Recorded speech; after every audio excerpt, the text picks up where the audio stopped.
കൂട്ടുകാരൻ്റെ വണ്ടി കഴുകാൻ വേണ്ടി വന്നത്. വണ്ടി വാഷ് ചെയ്യാനാണ്. ഈ വണ്ടിയാണ് നമ്മൾ വാഷ് ചെയ്യാൻ പോകുന്നത്. അതെ, വണ്ടി വാഷ് ചെയ്ത് കണ്ടുകൊണ്ടിരിക്കാൻ നല്ല രസമല്ലേ? അതെ അതെ. അപ്പോൾ ഈ വണ്ടി വാഷ് ചെയ്തിട്ട് ഞങ്ങൾ ഇതിൻ്റെ ഡീറ്റെയിൽ ആയിട്ടൊരു വീഡിയോ എടുത്ത് കാണിക്കാം കേട്ടോ. ഇതിൻ്റെ വാഷിങ്ങിൻ്റെ സ്ഥലം എവിടെയാണെന്നൊക്കെ പറയാം അല്ലേ? അതെ അത് പറയാം. സ്ഥലം എവിടെ അറിയത്തില്ലല്ലോ. സ്ഥലം എവിടെയാണെന്ന് അറിയത്തില്ല. ഏറ്റുമാനൂർ ബൈപ്പാസിലാണ്. അതെ അതെ. കൊണ്ടുവന്ന് നമ്മളിങ്ങനെ വന്ന്. അപ്പോൾ നമുക്ക് വണ്ടിയുടെ ഇൻറ്റീരിയർ ഡീറ്റെയിൽ വാഷാണ് നമ്മൾ ചെയ്യാൻ പോകുന്നത്. ഇതിൻ്റെ ഇൻറ്റീരിയറൊക്കെ നമ്മൾ ക്ലീൻ ചെയ്തിട്ടുണ്ട്.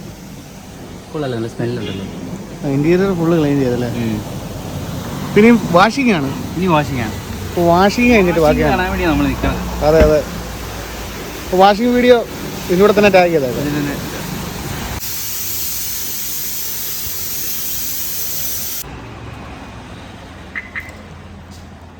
ഇത് ഏറ്റുമാനൂർ ബൈപ്പാസിൽ ആകണ്ട പേര് തന്നെ ഉണ്ടല്ലേ? Bypass car wash. Bypass car wash.